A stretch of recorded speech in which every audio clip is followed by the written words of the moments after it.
1. Masuknya Jepang ke Indonesia. Tentara Jepang ini masuk ke Indonesia melalui Ambon dan menguasai seluruh Maluku. Meskipun pasukan KNIL atau Koninklijke Nederlands Indisch Leger dan pasukan Australia berusaha menghalangi, tetapi kekuatan Jepang tidak dapat dibendung. Daerah Tarakan di Kalimantan Timur kemudian dikuasai oleh Jepang bersamaan dengan Balikpapan 12 Januari 1942. Jepang kemudian menyerah. Setelah berhasil memasuki Pontianak bersamaan dengan itu, Jepang melakukan serangan ke Jawa Februari 1942. Pada tanggal 1 Maret 1942, kemenangan tentang Jepang dalam Perang Pasifik menunjukkan kemampuan Jepang dalam mengontrol wilayah yang sangat luas, yaitu dari Burma sampai ke Pulau Wake di Samudra Pasifik setelah daerah-daerah itu di luar Jawa dikuasai. Jepang memusatkan perhatiannya untuk menguasai tanah Jawa sebagai pusat pemerintahan Hindia Belanda.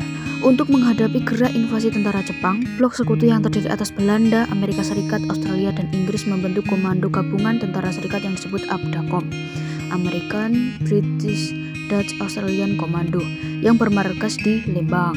Panglima ABDACOM yaitu Letnan Jenderal Terpoorten, namun kekuatan ABDACOM tidak mampu menyelamatkan Hindia Belanda dari kekalahan. Namun Gubernur Jenderal Garda atau Jarda Februari 1942 telah mengungsi ke Bandung. Dalam pertempuran di Laut Jawa, Angkatan Laut Jepang berhasil menghancurkan pasukan gabungan Belanda, Inggris yang dipimpin oleh Laksamana Karel Doorman. Sementara itu, Jenderal Imamura dan pasukannya mendarat di Jawa pada tanggal 1 Maret 1942. Pendaratan itu dilaksanakan di 3 tempat, yakni di Banten dipimpin oleh Jenderal Imamura. Kemudian pendaratan di deretan Wetan Indramayu dipimpin oleh Kolonel Tony Sori. Kemudian pendaratan di sekitar Bojonegoro dikoordinasi oleh Maijen Tsuchihashi.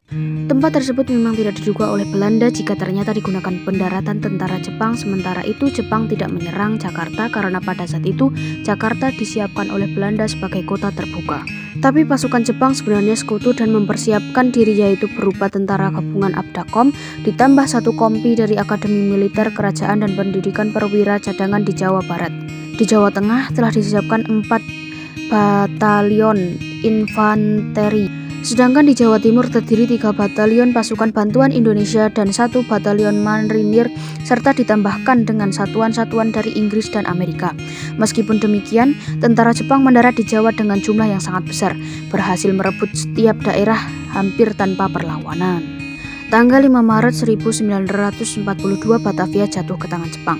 Tentara Jepang bergerak ke selatan menguasai kota Buitenzorg atau Bogor. Akhirnya pada tanggal 8 Maret 1942, Jenderal Terpoorten atas nama Komandan Pasukan Belanda atau Sekutu menandatangani penyerahan tidak bersyarat kepada Jepang yang diwakili Jenderal Imamura. Penandatanganan ini dilaksanakan di Kalijati, Subang. Penyerahan Belanda kepada Jepang kemudian dikenal dengan Kapitulasi Kalijati. Kemudian Indonesia berada di bawah penduduk tentara Jepang, mendirikan pemerintah peralihan atau exile government di Australia di bawah pimpinan H.J. Van Pong.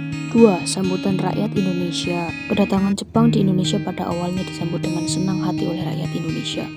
Jepang dielu-elukan sebagai saudara tua yang dipandang dapat membebaskan bangsa Indonesia dari kekuasaan Belanda. Sikap simpati bangsa Indonesia terhadap Jepang juga dipengaruhi oleh kepercayaan ramalan Jayabaya. Di mana-mana terdengar ucapan Banzai, Banzai atau selamat datang, selamat datang. Sementara itu tentara Jepang terus melakukan propaganda untuk menggerakkan dukungan rakyat Indonesia.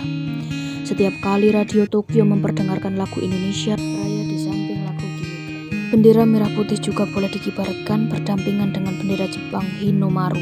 Melalui siaran radio juga dipropagandakan bahwa barang buatan Jepang itu menarik dan murah harganya, sehingga mudah bagi rakyat Indonesia untuk simpati dan dukungan rakyat Indonesia itu nampak juga karena perilaku Jepang yang sangat membenci Belanda. Di samping itu diperkuatkan pula dengan perkembangan kepercayaan tentang ramalan Jayabaya. Tentara Jepang juga mempropagandakan bahwa kedatangan ke Indonesia untuk membebaskan rakyat dari cangkraman penjajah bangsa Barat, untuk memajukan rakyat Indonesia dengan cara program Pan Asia dan menyatukan seluruh rakyat Indonesia. Jepang menegaskan kembali bahwa Jepang tidak lain saudara tua. Untuk lebih meyakinkan rakyat Indonesia, Jepang juga berusaha membentuk perkumpulan yang diberi nama Gerakan 3A. 3. Pembentukan pemerintahan militer. Pada pertengahan tahun 1942 timbul pemikiran dari markas besar tentara Jepang agar penduduk dilibatkan dalam aktivitas pertahanan dan kemiliteran. Pemerintahan Jepang di Indonesia kemudian membentuk pemerintahan militer di seluruh kepulauan Indonesia. Bekas Hindia Belanda dibagi menjadi 3 wilayah pemerintahan militer. A. Pemerintahan militer Angkatan Darat yaitu Tentara ke-25 Tomi Sudan untuk Sumatera pusatnya di Bukit Tinggi. B. Pemerintahan militer Angkatan Darat yaitu Tentara ke-16 Asamuhudan untuk Jawa dan Madura pusatnya di Jakarta. Kemudian ditambahkan dengan Angkatan Laut Dai Ninankentantai. C. Pemerintahan militer Angkatan Laut yaitu Armada Selatan kedua untuk daerah Kalimantan, Sulawesi, dan Maluku pusatnya di Makassar. Pembagian administrasi wilayah penduduk semacam itu tentu juga terkait dengan perbedaan kepentingan Jepang terhadap tiap-tiap daerah di Indonesia baik dari segi militer maupun politik ekonomi. Pulau Jawa yang merupakan pusat pemerintah yang sangat penting waktu itu masih diberlakukan pemerintahan sementara. Hal ini berdasarkan Desamu Seiroi, undang-undang yang dikeluarkan oleh Panglima Tentara ke-16. Di dalam undang-undang itu antara lain berisi ketentuan sebagai berikut. A. Jabatan Gubernur Jenderal pada masa Hindia Belanda dihapuskan oleh segala kekuasaan yang dahulunya diambil alih oleh Panglima Tentara Jepang di Jawa. B. Para pejabat pemerintah sipil beserta pengawalnya di masa Hindia Belanda tetap diakui kedudukannya asalkan memiliki kesetiaan terhadap tentara pendudukan Jepang. C. Badan-badan pemerintah dan undang-undang di masa Hindia Belanda tetap diakui secara sah untuk sementara waktu asalkan tidak bertentangan dengan aturan pemerintah militer Jepang. Jepang juga membentuk kesatuan petai atau polisi militer. Di samping susunan pemerintahan tersebut juga ditetapkan lagu kebangsaan yang boleh diperdengarkan hanya Kimi Gayo, padahal sebelum tentara Jepang dengan Indonesia, lagu Indonesia Raya sering diperdengarkan di YouTube. Pada awal pendudukan ini secara kultural Jepang juga mulai melakukan perubahan-perubahan, misalnya untuk petunjuk waktu harus digunakan tarik-tarik Jepang menggantikan tarik Masehi. Waktu itu tarik Masehi 1942 tahun 2602 sumerah tiap tahun. Mulai tahun 1942 rakyat Indonesia harus merayakan hari raya lahirnya Kaiso Hirohito. Dalam bidang politik Jepang melakukan kebijakan dengan melarang penggunaan bahasa Belanda dan mewajibkan penggunaan bahasa Jepang. Bahan militer berusaha meningkatkan sistem pemerintahan dengan mengeluarkan UU Nomor 27 tentang aturan pemerintahan daerah dan dimantapkan dengan UU Nomor 28 tentang pemerintahan serta Tokubetsushi.